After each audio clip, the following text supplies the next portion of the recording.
Magandang araw ulit sa lahat. Narito pong muli si Teacher Jerry A. Java para sa ating talakayan tungkol sa pamamahayag pang-campus o campus journalism. At ngayong araw na to, ang tatalakayin po natin ay tungkol sa pagsulat, paggawa, paglikha ng latalain o feature. It's feature writing for today.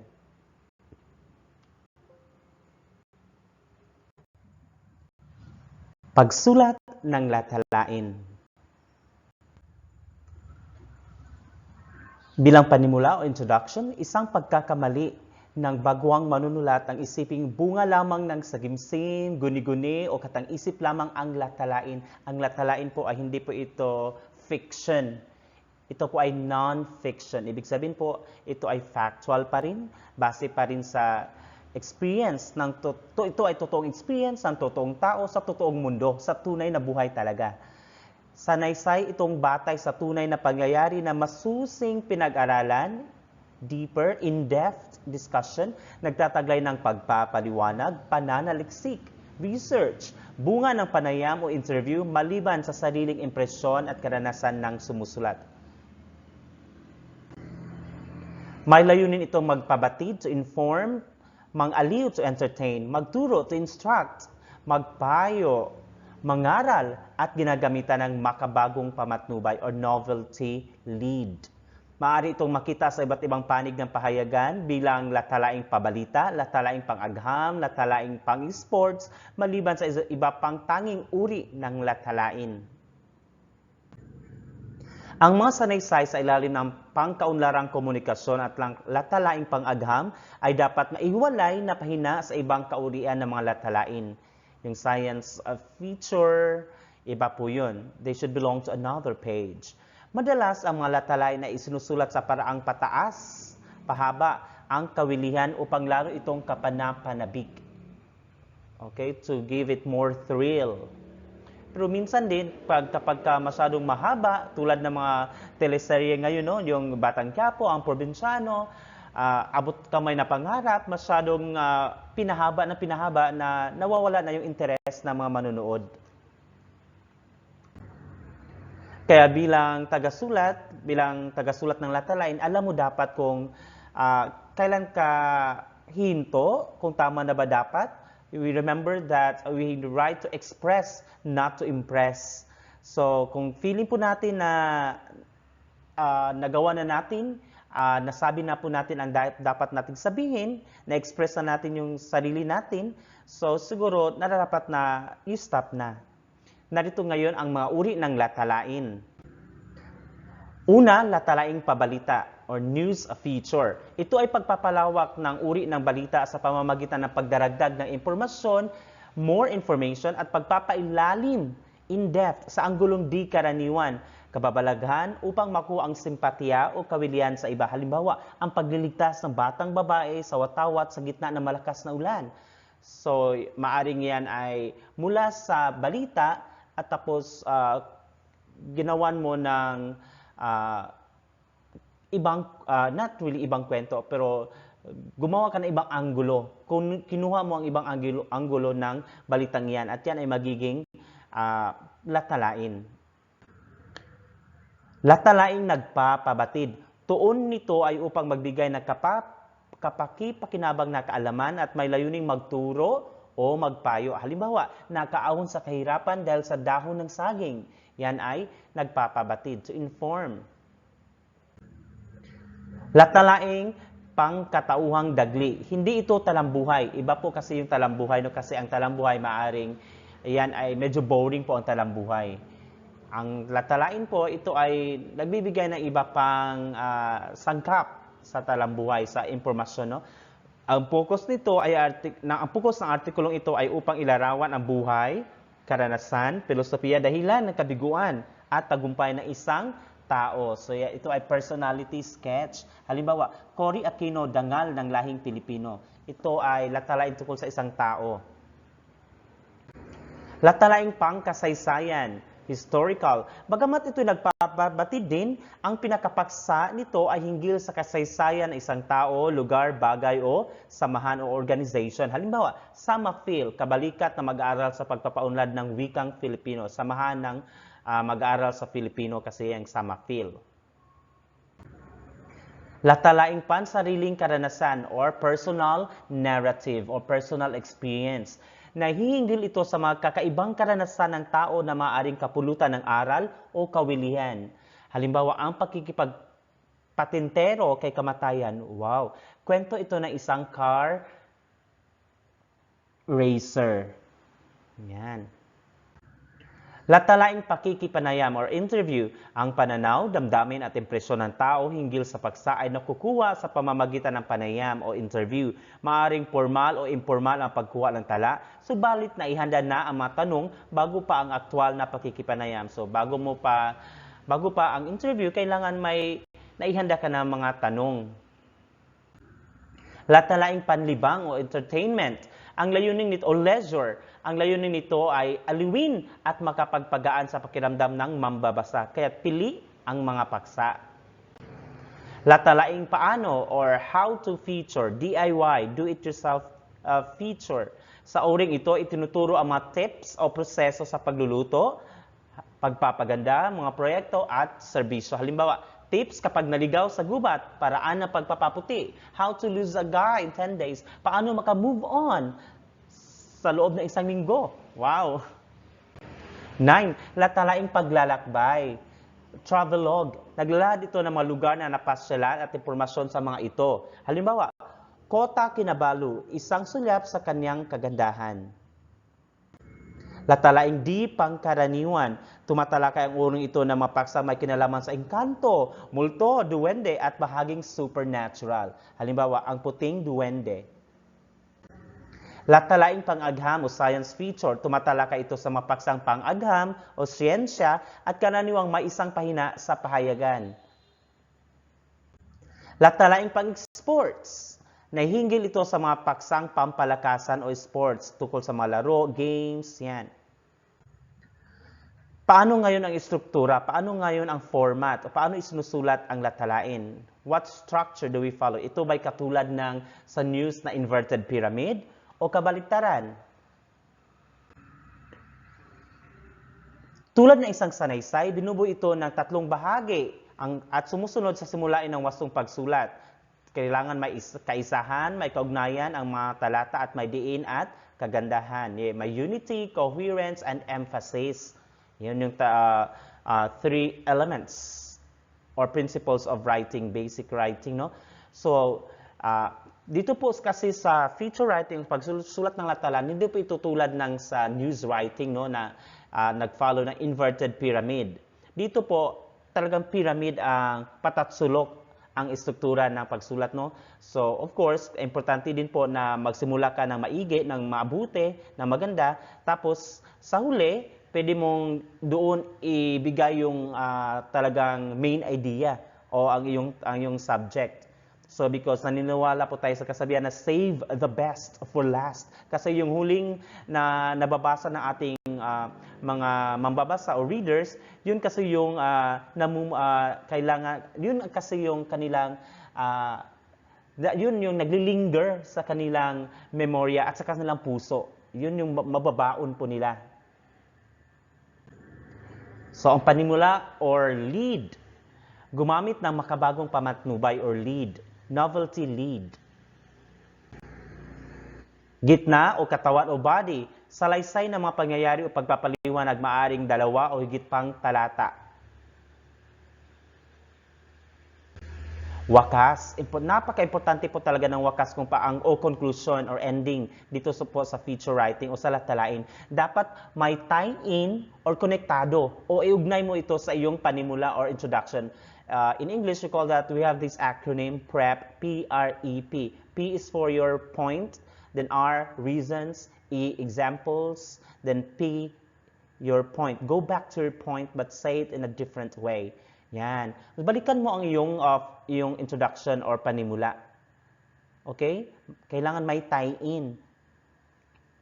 Maaari ding wakasan ang latalain sa pamamagitan ng buod ng buong artikulo, paghayag ng pinakamalagang puntos sa unang pagkakataon, isang tanong, mungkahi sa kahinatnan, pag-uulit sa simula, yun sabi natin tie-in, pag-uulit ng mga salita sa pamagat.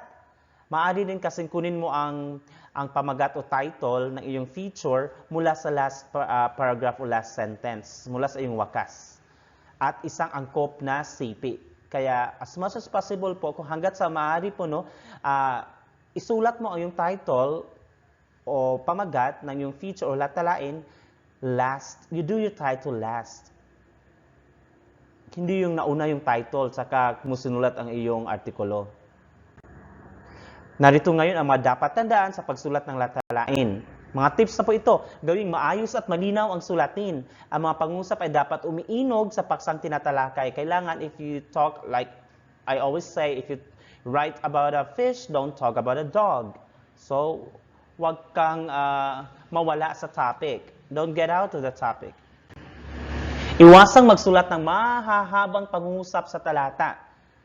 So, in order for you to do that, you break your paragraphs. Gawing kapanapanabik ang bawat talata upang makapukaw ng interest. Make it attractive, thrilling. So, wag mong ibigay lahat sa title pa lang, binigay mo na yung kung ano yung paksa. So, make it interesting and thrilling. Kapanapanabik. Para talagang babasahin talaga ng reader hanggang umabot siya sa huli sa wakas. Kasi nga, di ba, nasa wakas yung ating punch, ang ating buwelo. Save the best for last. Gumamit ng mga magagaang salita, light words. At saka, kailangan yung salitang gamit mo ay hindi yung masyadong, hindi maarok, masyadong malalim na mga salita, hindi maarok ng isang ordinaryong mamamayan, no? Kailangan talagang alam niya ang salitang yan. Hindi na kailangan gumamit pa ng diksyonaryo. Dapat malinaw na magkakahanay at magkakaugnay ang mga kaisipan. So, magkakahanay, magkakaugnay ang kaisipan. Huwag yung kung ano-ano ang sinulat mo dyan na nonsense. Do not get out of the topic. Ipundasyon ang sulatin sa pamamagitan ng paglalagay ng mga impormasyon, datos at matalinong pananaliksik kasi sabi nga natin factual po ang feature, hindi po ito fiction. Ito ay non-fiction. Kaya kailangan hanggat maaari may basic information ka po rin dyan, no? May what, when, where, why, who, how. Yan. Magkaroon ng pag-uugnay o tie-in sa unang talata at pangwakas ng talata like I said earlier. Prep. Ibig sabihin po niyan, balikan mo muli ang yung introduction. Gumamit ng hindi gasgas na pamagat na di nagbubunyag ng wakas. Huwag po yung cliche. At saka huwag po yung parang binigay mo na ang kung ano yung title. Hindi yung parang obvious na, no? Huwag yung halatang masyado na title. Huwag yung obvious. Kailangan mag-isip pa rin yung mambabasa, ano kaya to? Tungkol kaya saan ito? Narito ang mga halimbawa. Pumatok sa litsong manok. Ito ay success story. Paano kaya? No? Kahit saan, kahit kailan. So, hindi talaga magwa-wonder. Makakapag-isip yung mambabasa. Dilaw ang kulay ng kanyang puso. So, mag-isip siya, bakit kaya dilaw? Paano nangyari? Samantalang ang kulay ng puso kadalasan ay pula. Bakit dilaw ang sa kanya? So, magbabasa na ngayon yan. Pangako ng kaluluwa. Hiniram na ganda. Yan. Paraan ng pagsusuri ng sinulat na latalain. Paano mo ngayon masasabi o ma-judge kung maganda ba, epektibo ba ang iyong sulatin? Una, sa pamagat. Nakakaakit ba ito? Is it attractive? Hindi ba ito nagbubunyag ng wakas? Yan. Hindi ba ito masyadong obvious? Original ba ito? O baka ito ay mula sa, ang ginawa mong pamagat o title ay mula sa title din ng mga movies o ng pelikula o title ng kanta. So, hindi na yan original. Maikli ba at nakakapukaw ng interes? Kawili-wili ba? Sa pagtatalata, hindi yan pagtatalata, paragraphing. May kaisahan ba? Is there unity sa iyong mga paragraphs? Gumamit ka ba ng mga transitional devices? Ugnay-ugnay ba ang matalata? Paano mo iugnay-ugnay o tahayin ang matalata? Gagamit ka ngayon ng mga transitional devices. Tungkol lamang ba ito sa isang paksa? Maayos ba o sabog ang mga pagkakaayos ng mga ideya? Sa estilo ngayon, sa simula, paano mo ginawa ang simula or pamatnubay? Nakapupukaw ba ang simula para magpatuloy magbasa? Bakit? Kung hindi, anong pwedeng ipalit sa simula? Panritorikang tanong, pwede ka rin panggulantang na pahayag, pasalaysay, siniping sabi, direct quote o quotation, kasabihan, talinghaga, suliranin. So, kailangan, although sabi ko kanina na ang wakas ay pinaka-importante sa feature, sa latalain, pero kailangan mo ring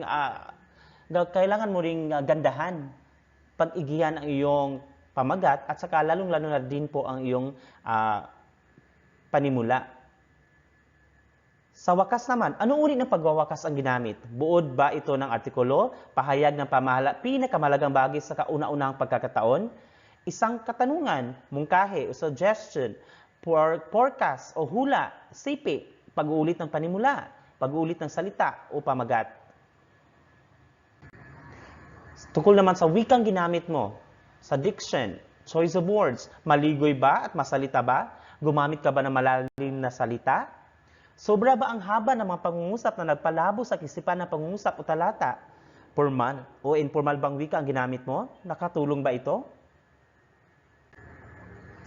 Narito ngayon ang isang halimbawa ito ay binasa ko. Tapos I think this is very effective. Napakagandang latalain ito. Kaya naman nanalo ito sa National Schools Press Conference. It is an NSPC winning piece tungkol sa pagsulat ng latalain. Ang paksa po ay sa kasalukuyang panahon, maraming mga leader at politiko ang nasasakdal sa iba't ibang kaso hinggil sa di umano'y kanilang pagnanakaw ng pera sa kaban ng bayan.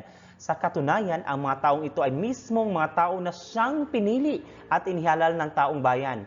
Tuluyan na kayang natutuhan ng mga tao ang leksyon ng kasaysayan. Gaano na ba mabusisi ang mga Pilipino sa pagpili ng mga leader ng bayan? Ano ang magagawa ng pampaaralang pamamahayag para masolusyonan ang mga problemang ito? Hayaan nyo basahin ko. Responsableng pluma. Sulat bura. Sulat bura. Sa patuloy na pag-inog ng mundo, patuloy rin ang pangungulkilkil ng kaisipang ang pluma ay higit na makapangyarihan kaysa anumang sandata. Isang kasabihang totoo at hindi na bago para sa akin bilang isang mamamahayag. Sa pang-araw-araw na pagsusulat at paghahanap ng solusyon sa pang-araw-araw ng mga suliranin, may mga bagay na mismong ako ay aking nakaliligtaan. Mga isyong hindi lang ikaw at ako ang may kinalaman, kundi pati ang bansang tinubuan. Ito ang di mapiglas-piglas na isyo ng tanikala ng kahirapan. Isa lamang akong simpleng manunulat ng aming paaralan sa Cagayan de Oro at inaamin kong wala sa akin ang lahat ng problema. Subalit, nagbago ang lahat ng ito ng aking kapanamayamin ang aming guro sa Araling Panlipunan na si Ginang Neldred Suwan. Sa edad niyang 55, agad na mababanag ang kanyang pagiging seryoso sa buhay. Bantad na bantad ang kanyang pagiging desente at respetadong guro at individual na kahit sa simpleng pakikipag-usap sa kanya ay sandamakmak na impormasyon at kaalaman ang matutuhan. Bagay na siyang naghatak sa akin para siya'y kapanayamin. Ma'am, gaano na po kataas ang antas at level ng kahirapan sa Pilipinas? Ito ang linyang bumulalas mula sa aking nangungusap na bibig. Sa puso't damdamin ko'y nagsalimbayan ang samut-saring emosyon at palaisipan. Mga katanungang nag-aapuhap na mga kasagutan. Wala akong narinig na sagot mula sa kanya sa loob ng ilang segundo. Katahimikan, ang tanging bumalot sa silid ng aming kinaroroonan. Nakabibinging katahimikan na tumutulig sa munting mga tenga na siyang lagusan tungo sa pahat na isipang puno ng katarungan. Hindi ko alam kung gaano, tanging alam ko ay kung ano. Tanging linyang bumasag sa nakabibinging katahimikan. Linyang lalong nagpalugami sa aking kaisipan. Wala akong nadaramang Wala akong nadarama kundi ang bugso ng pagkalito na dulot ng kanyang sinabi. Tanging alam ko ay kung ano ang dahilan ng kahirapang ating dinaranas. Ang dahilan ay ang korupsyon na kagagawa ng mga opisyales ng pamahalaan na nagnakaw, nagtaksil at naninlang. Kanilang ninakaw ang perang galing sa kaban ng bayan na nakalaan para sa mga proyekto at hakbanging pangkaunlaran. Sila nagtaksil sa ating mga mata at naninlang gamit ang kanilang mga maiitim na kasinungalingang hindi na ikubli ang huwad na katotohanan. Sa katunayan, ang mga taong ito ay ang mga binoto at inuluklok ng sabayanan sa posisyon kanilang kinalalagyan. Walang awa nilang nilustay ang tiwala ng masa. Sila ang mga taong may pusong walang pag-ibig para sa bayang tinubuan. Patuloy ni Ginang Susan na medyo lumamlam pa ang kanyang bilugang mga mata. Kapansin-pansin ang kanyang pagsasalita na puno ng kumbiksyon na hindi na itago ang kanyang suot na salamin. Binigay niyang halimbawa ang isa sa mga episodes ng programa ng ABS-CBN na Filon ngayon. Doon ay pinakita ang kalunos-lunos na kalagayan ng karamihan sa mga pamilyang Pilipino na ang isang kahig isang tuka. Makabagong damdamin ang kanilang kalagayan habang patagong ninanakaw na mga nakaupo sa katungkulan ang perang nakalaan. Tiyak na hahawiin ng rumaragasang usok ng kapalaluan.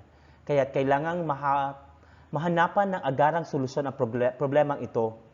Dahil kung hindi, patuloy at lalong itong titindi at darating araw kung saan tuluyan ng nakalugmok ang bansang Pilipinas sa kumunoy ng di matibag-tibag na balangkas ng kahirapan. Ikaw, bilang isang kabataang Juan de la Cruz, ano ang naiambag mo para malutas ang isyong ito? Ito ang huling linya mula sa bibig ni Ginang Susan na umurirat sa lahat ng aspeto ng aking pagkatao. Mundo ko'y tila huminto sa pag-inog ng kanyang sinambit ang huling pangungusap na nagbadya ng isang napakalaking palaisipan sa akin. Nangatog ang aking mga kasukasuan. Nangirot ang aking litid-litiran. Puso ko'y tumibok ng malakas na malakas. Isipan ko'y naglakbay ng malayong malayo. Pluma.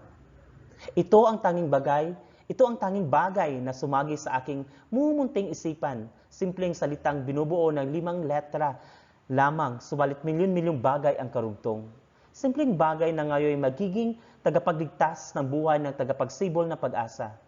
Ito ang aking magiging ambag sa lipunang nilamo ng dilim ng kasamaan. Ito ang magtatayo sa bandera ng mga Juan de la Cruz na patuloy na ipinaglalaban ang karapatan sa isang mabuting kalidad ng pamumuhay na tungkuling ibigay ng pamahalaan. Gamit ang plumang aking hawak-hawak na higit na binigyang kapangyarihan at karapatan ng Batas Republika 1779 o ang Campus Journalism Act of 1991, makapagsusulat ako ng mga bagay na makapagbabago ng buhay at kapupulutan ng mga butil na pag-asang tiyak na mamumukad sa puso't damdamin ng sinuman. Tangan ko ang plumang siyang magiging sandigan ng mundo. Responsableng plumang akay-akay ang maka-Filipinong pagpapahalaga. Responsableng plumang sa unti-unti magiging susi sa mundong walang kapapatutunguhan. Sulat, bura, sulat, bura. Maraming araw ang lilipas. Maraming dahon ang malalagas. Maraming papel ang maaalpas. At maraming tinta ang maipapamalas. Magpapatuloy ang aking sulat na aking gagawin at walang burang aking tatahakin. Akay-akay ko na ang bandila ng Pilipinas ng may responsibilidad. Dahil sa murang gulang ko, ako'y maituturing na isang responsableng Juan de la Cruz na naniniwalang responsableng pluma ang kailangang tungo sa walang patid na daloy ng kaunlaran.